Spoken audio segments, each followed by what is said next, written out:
시청자 여러분 안녕하십니까? KF21 업데이트로 들어왔습니다. 오늘도 김민석 특파원님 모셨습니다. 안녕하십니까? 안녕하십니까? 오늘 또 KF21에 대한 굉장히 많은 좋은 얘기인가요? 나쁜 얘기인가요? 나쁜 이야기도 있지만 좋은 이야기를 얻기 위해서 제가 굉장히 노력을 했고 이미 아실 분들은 다 아시지만 네. 제가 기사를 한번 단독으로 쓰고 했지만 그걸 좀 더 보완하고 네. 이 회원님들한테만 또 알 수 있는 정보들을 또 풀겠습니다. 알겠습니다.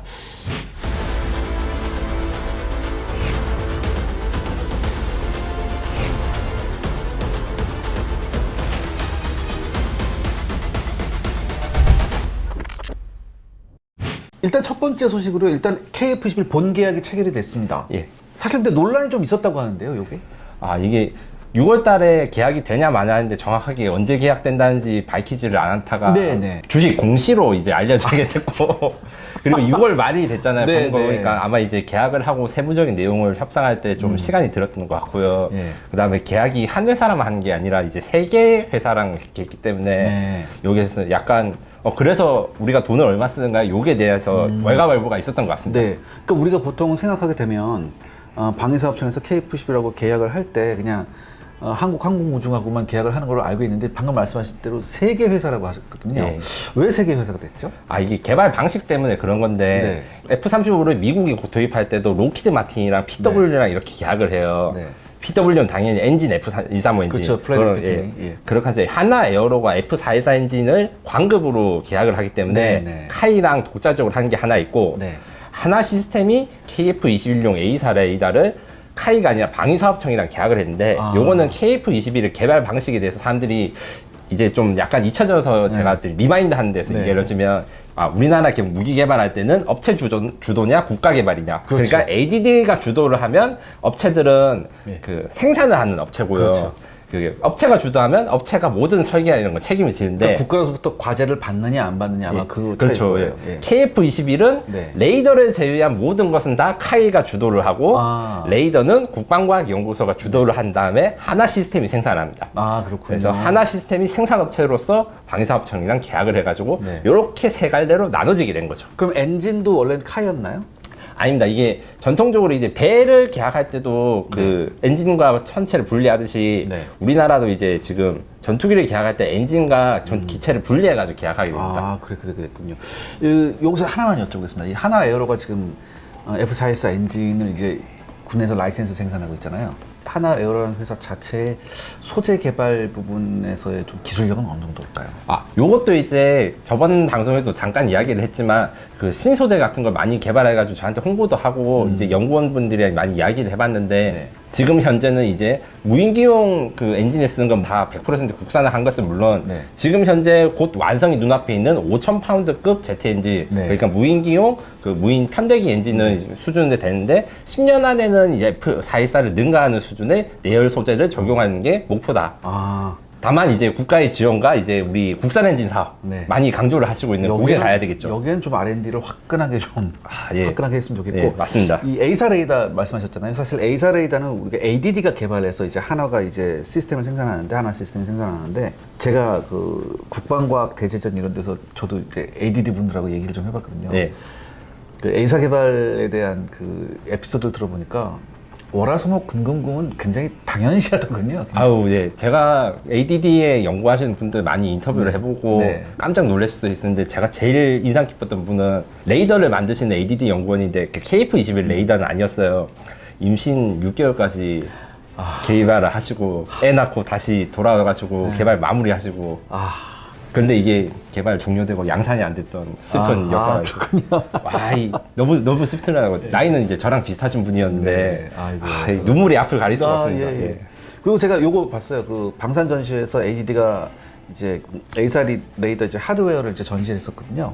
일단 외국 관계자들 중에서 특히 전문가들은 이 하드웨어의 외형만 보고도 어느 정도 감이 오나 봐요. 근데 보고서 굉장히 깜짝 놀란 모습 제가 봤거든요. 몇 가지 특징이 있는데 저도 이제 전자공학 전문은 아니라서 전자공학 전문 하시는데 들어보면 레이더의 두께, 그 다음에 냉각, 그 다음에 소자의 배치랑 규격 이런 것들을 해서 KF21을 비롯해가지고 ADD가 개발하는 A사 역량이 상당히 하드웨어에서 뛰어나고 가장 KF21 기술을 그 레이더 기술, A사 레이더 기술을 활용해가지고 이제 KDDX 차기 구축함에 들어갈 X밴드 유상대열 레이더 혹은 이제 LAMD라고 해서 장사정포 네. 요격체대 요거 같은 경우에는 이제 A사 레이더 같은 경우에는 핵심이 모듈화를 잘하면 이게 발열도 잡고 네네. 성능도 올리고 네. 그 다음 무게도 줄일 수 있고 네네.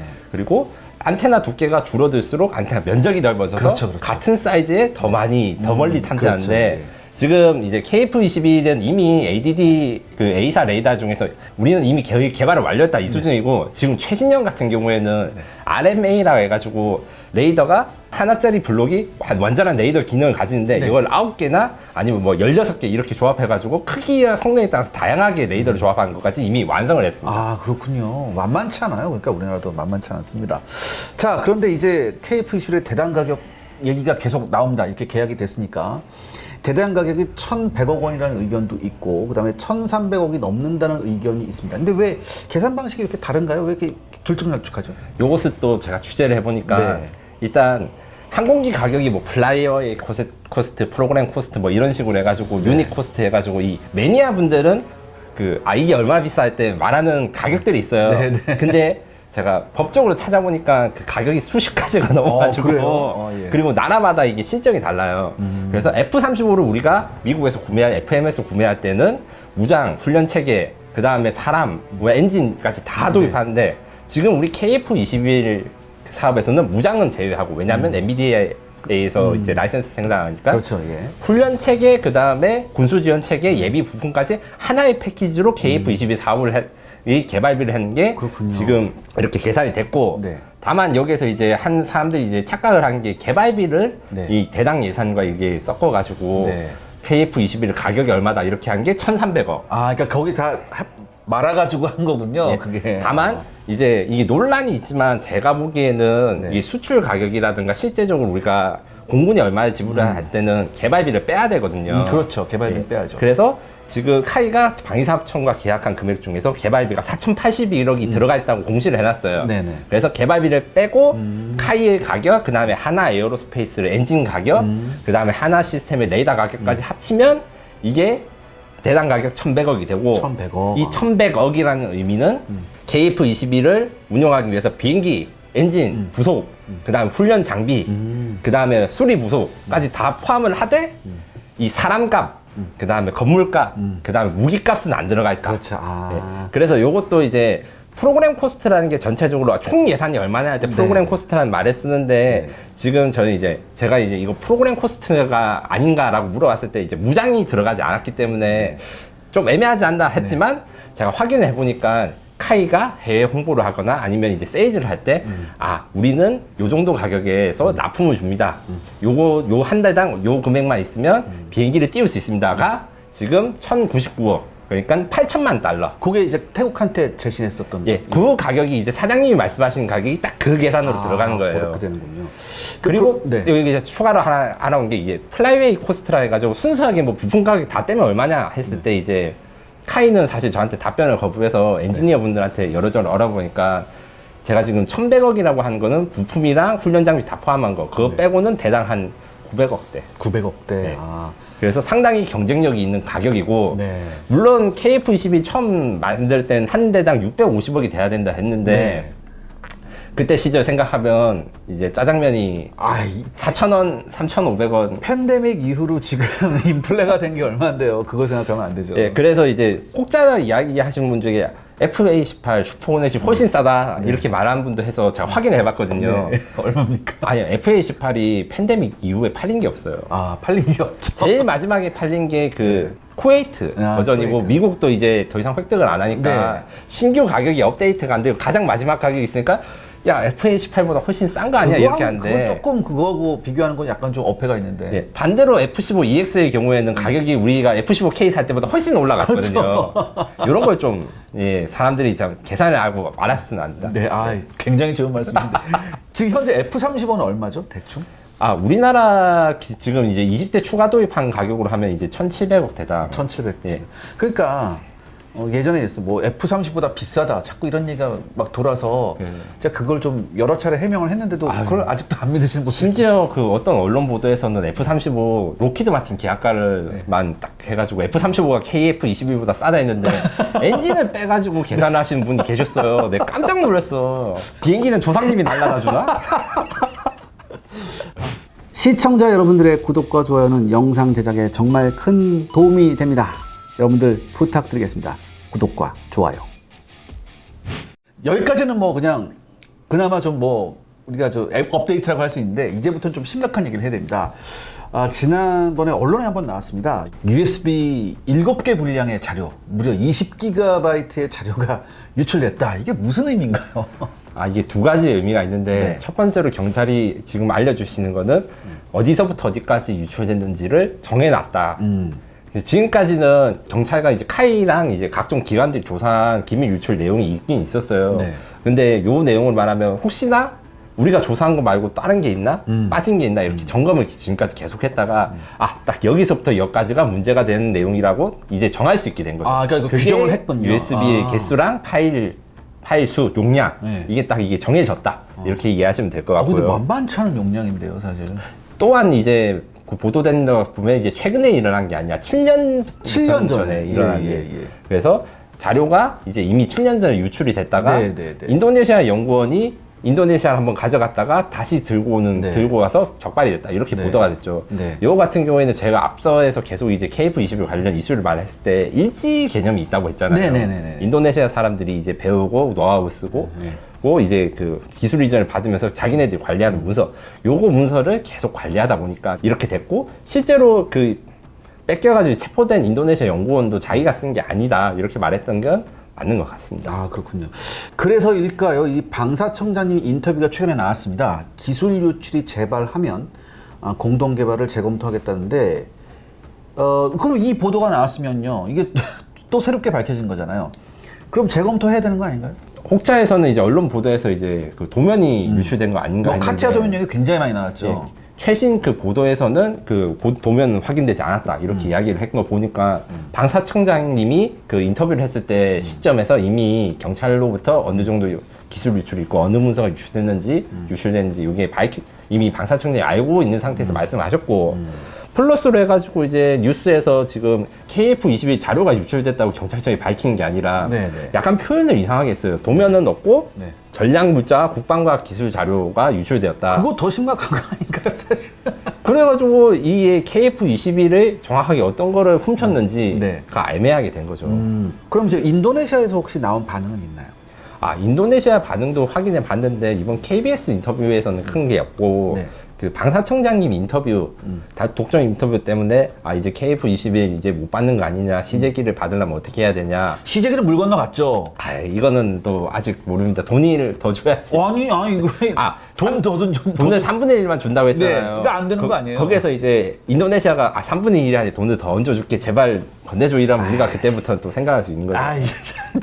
그런 이야기들 있고. 그러니까 우리가 네. 자꾸 여기서 요만큼 더 이거 자꾸 받아주니까 우리가 호구란 얘기. 그거는 맞습니다. 예. 사실 전 이렇게 생각해요. 물론 인도네시아 굉장히 중요한 파트너긴 한데 그래도 우리가 좀 단호한 모습을 볼 땐 좀 단호해야 되지 않을까? 그 관련해가지고 앞서 방송에도 이야기했듯이 기술 유출 사건과 별개로 개발비를 깎아가지고 네. 기술 이전도 깎아서 네. 한다. 네. 요게 대해서 협상이 지금 끝난 게 아니에요. 지금 하고 있고 방사청장님이 강경하게 이야기를 하셨으니까 그 협상 과정을 저희가 지켜볼 것이고, 예. 니들 시제기를 받아가려면 지금까지 한 거 뭐 사과를 하는 건 문제치고 금전적으로 어떻게 그렇죠. 더 보상을 해줘. 이런 협상 과정이 앞으로 있을 것이다. 금융사죄가 필요하지 않습니까, 사실? 근데 또 그쪽도 금융 또 대출해달라고 할 거니까. 아니 사죄 비용을 대출해달라는 나라가 어디 있어요, 세상에? 그래서 충분히 걔는 그런 답을 수 있어서, 정확한 거는 이제 재발 방지나 이런 게 중요한 게 아니라 그 인도네시아가 확실히 48대를 살 것인가. 네. 지금 이제 48대를 사지 않을 거라는 의혹도 많고 했는데 이런 확약을 하기 위해서 그 얼마 전에 이제 폴란드에서도 이제 우리나라 이제 그 군수 거래나 대량 무기 거래를 계속 진행할 것이라고 확약을 해줬잖아요, 폴란드 측에서. 그런 절차들을 인도네시아한테 요구할 수 있다고 생각합니다. 그렇군요. 그 다음에 또 얘기가 나온 게 뭐냐면요, 특파원님. 카이의 기밀 유출 단톡방, 이게 또 보도에 나왔습니다. 우리 기밀이 또 털린 건가요, 이렇게 되면? 정확하게 이야기하면 카이 기밀 유출이라기보다는 누군가가 텔레그램의 비밀 단톡방을 통해서 자기가 보안 내용을 많이 알고 있으니까 가상화폐를 사용해서 입금하면 주겠다. 너는 요런 걸 볼 수 있다 중에 군사 내무방을 접속할 수 있는 프로그램, 그 다음에 훈련 자료, 뭐 한미연합 훈련 동향, 군기지 자료, 그리고 내용을 알 수 없는 수리온 핵의 내부 사진 이렇게 유출됐습니다. 이게 굉장히 심각한데 이렇게 되면? 저는 요거에 대해서 좀 더 살펴봐야 된다고 생각하고 네. 정보기관도 제가 알기로 추적하고 있다고 보는데 네. 이런 것들 중에서는 사실 별거 아닌데 비밀을 가지고 있다고 자랑하고 이걸 사기를 치는 애들이 있고 네. 진짜 비밀을 파사하는 애들이 있습니다. 네. 다만 텔레그램 오픈 단톡방을 운영해서 한다는 게 아무래도 이제 그 불법 음란물이나 이런 식을 활동을 하는 건데 실제로는 텔레그램 자체도 이런 활동을 하기엔 안전하지 않다는 게 이미 전문 해커들은 알고 있기 때문에 면식범을 소행 혹은 이 억지나 아니면 이제 사기를 치기 위해서 하는 소행 이런 걸로 보여집니다. 가령 그 수리온 헬기의 내부 사진 그러니까 네. 완성된 수리온 헬기가 아니라 네. 조립 라인에 있는 사진을 올렸던데 그런 거 같은 경우에는 현재 이제 수리온 헬기 양산이 종료가 돼서 네. 마리논 정도가 생산되고 라인에 있는데 네. 거기에 관련해 가지고 이제 뭐 특정 군인사라든가 뭐 아니면 이제 용의자 그게 접근할 수 있는 분들이 계시거나 아니면 그런 사람이 업무 용도를 가지고 있던 개인 용도를 가진 휴대폰이나 이랬던 거를 털렸거나 이런 가능성이 있어가지고 요게 진짜 유출인지는 알아봐야 되고 사실 더 걱정되는 거는 이런 식의 그 텔레그램으로 어그로를 끄는 이런 악당 말고 우리한테 아무것도 요구를 안 해주는 악당들이 해커들이 제일 무섭습니다. 그러니까 예를 들어서 북한이 관련돼 있다면 얘네들은 어떻게 할까요? 저 여러 가지 저도 의견을 물어봤는데 아무것도 주장하지 않는 그러니까 해킹 당했다는 사실을 알려주거나 이걸로 돈을 만들지 않은 사람들이 제일 무섭고 그렇죠. 혹은 국가 작전이 아니라는 걸 숨기기 위해서 일부러 돈을 달라 이렇게 주장하는 사람도 있기 때문에 확실하게 말할 수는 없어요. 다만 요새는 이제 국방부랑 정부 차원에서 이제 국방의 클라우드 도입을 활성화되려고 네네네네. 하고 많이 고민을 하는데 클라우드 뭐가 불안전한 건 아니에요. 물론 그것도 다 보안 대책을 채워줘야 되는데 국방 쪽의 클라우드는 그 기존에 우리가 쓰고 있는 뭐 구글 네. 특정 그 네. 클라우드 쓰는 거랑 다른 보안 규칙을 적용해야 되고 그렇죠. 예, 이번에 이제 대전에 이제 첨단 과학 산업전이나 이런 기술대회나 아니면 이제 제 군사화학회 이런 데서 클라우드 보안, 국방용 클라우드 보안에 대한 세션이 굉장히 많이 열렸는데 네, 네. 이거는 이제 약간 조금 전문적인 이야기지만 뭐 제로 트러스트라 해가지고 아이디랑 비밀번호 접속을 했다고 네가 해커가 아니란 증거가 그렇죠. 어딨어. 그렇죠. 그래서 끝까지 추적하고 네. 이제 모든 사람한테 항상 의심의 눈초리를 거두지 않는 이런 신개념 해킹 방어 기술이라든가 이런 것들이 많이 논의되고 있으나 아, 다만 안타까운 점은 우리가 보안보다는 클라우드 도입에 조금 더 속도를 내가지고 혹시나 이게 사고나 뭐 문서 유출 사고가 또 일어날까봐 그게 걱정됩니다. 그 보안이 조금 아직 좀 불안하군요. 이게 보안이 불안하기보다는 보안을 보완해 줄 수 있을 만한 아하. 그런 그 시큐리티 대책 같은 게 들어야 되는데 일단 클라우드부터 먼저 도입한 다음에 야 그러면 이걸 뭐 해킹 방어를 어떻게 해야 돼? 이런 것들이 좀 한 발 늦은 아, 감이 그래요? 있어요. 그럼 만약에 그럼 클라우드가 털리면 어떻게 됩니까? 아우 그러면 큰일 나죠. 만약에 그 국방과학에서 문서라든가 이런 게 있어 인사사고나 이런 게 들어가면 큰일 나기 때문에 지금부터라도 경각심을 가지고 점검을 하고 그 다음에 그 이거는 군대 이야기 아닙니다. 공공기관에서 해킹이 터질 때 가장 큰 문제가 뭔지 제가 들었는데 깜짝 놀랐어요. 신고를 안 한다. 아, 신고를 안 한다. 신고를 반드시 하셔야 됩니다. 해야 되지. 왜냐면 그러니까 재발 방지를 막아야 되니까. 그러니까 이 죄를 내가 어떻게 감당해 해가지고 그냥 입을 다물어 버리는 경우가 있는 그래서 거죠. 대부분 아. 아직 국방 해킹 사건이 아니라 일반적인 해킹 사건이 이렇게 신고되는 거 보면 이미 털린 지 한참 지나고 신고가 되거나 한참 지나고 알았다 이렇게 주장하는 게 많은데 그런 경우가 있어요. 왕왕 있어요. 반드시 빠른 신고는 모든 범죄에 있어가지고 해결에 중요합니다. 그렇죠. 여기까지입니다. 자, 그 다음에 이제 또 KF11 인도네시아 문제가 또 나오는데 분담금 변수가 또 나왔어요. 네, 그러니까 네, 맞습니다. 이제 지겹습니다. 제가 지겨운데. 아유. 근데 이 분담금 문제 때문에 카이가 불똥을 맞았다 이런 얘기가 있거든요. 이게 무슨 얘기죠? 네, 앞서 제가 말씀드렸듯이 KFX 그 인도네시아가 덜 내는 돈을 누군가는 내야 되고 그렇죠. 그걸 정부랑 카이가 부담해야 되는데 그 구체적인 액수가 지금 언론에서 보도되기 시작했습니다. 네네네. 그래서 정부가 7, 그 다음에 카이가 3이라 해가지고 약 1,500억 원을 카이가 부담해야 된다는 언론 오. 보도가 나왔는데 물론 7대 3이라 해가지고 카이가 그렇게 많이 부담을 안 한 걸로 생각할 수 있지만 이 1,500억이라는 액수가 지금 카이는 물론 잘 나가고 아주 수주 성과가 좋지만 수주 성과가 안 좋을 때의 한 해 영업이익에 육박하는 엄청난 게 있습니다. 요거는 제가 꼭 이제 이름을 밝힐 수 없는 분들한테 많은 부탁을 받았는데 이 IF 시절을 연상케 하는 네. 그 원가 절감 노력을 할 수밖에 없어서 정말 괴롭고 밥도 제대로 안 줄 수도 있어 이대로면 야근 수당 안 줄 수도 있어요. 큰일 납니다 이게. 제가 카이 가서 밥을 몇 번 얻어먹었거든요. 굉장히 맛있었던 아, 것 예, 같은데. 그렇죠. 예. 일하시는 분한테 정당한 대가를 줘야 되는데 이거 인건비를 줄여야 되고 아. 감가상각비를 줄여야 되니까 이게 큰일 났습니다. 그러면은 이게 성과가 좀 안 나올 수가 있어요, 이때는. 사기 문제도 있죠 지금. 예, 그렇게 되죠. 아니 아무리 KF-21 개발이 중요하고 네. 우리나라의 국방을 위해서 헌신하시는 분들이 다 카이에 다니고 있지만 거기에 맞는 그 대우를 해주셔야지 네. 이렇게 하면 고통스러우니까 이게 좀 잘 협의가 돼서 뭐 직원들과 현직 연구자들이 피해를 보지 않도록 잘 처리가 됐으면 바람입니다. 그럼 뭐 대책은 있나요? 대책이? 정부가 투자를 더 해야죠. 아, 근데 계속해서 지금 정부의 R&D 투자의 금액이 지금 줄어들고 있잖아요. 늘어나는 게 아니라. 요것도 제가 조금 봤는데 제가 알기로는 이제 올해는 그래도 이제 좀 사정이 나아질 아, 올해는 좀 나아진다고 하네요. 네, 여러 가지 복합적인 이유로 나아질 수밖에 없다. 아, 나아질 수밖에 여기까지만 이야기를 예, 하겠습니다. 알겠습니다. 이거 워낙 네. 이게 민감한 예. 문제라서. 예, 알겠습니다. 자, 오늘 김민석 특파원님 모시고 KF-21 업데이트 했습니다. 다음 우리가 시간에도 KF-21 얘기라고요. 예, 맞습니다. 다음 얘기는 좀 KF-21 좀 밝은 얘기인가요? 그렇지만 생각을 좀 더 많이 해야 되는 이게 뭐야 너무 복잡하다 이렇게 생각하실 수 있는데 제가 최대한 쉽고 이제 재미있게 풀도록 노력하겠습니다. 감사합니다. 자, 그럼 오늘 여기까지 하겠습니다. 감사합니다. 감사합니다.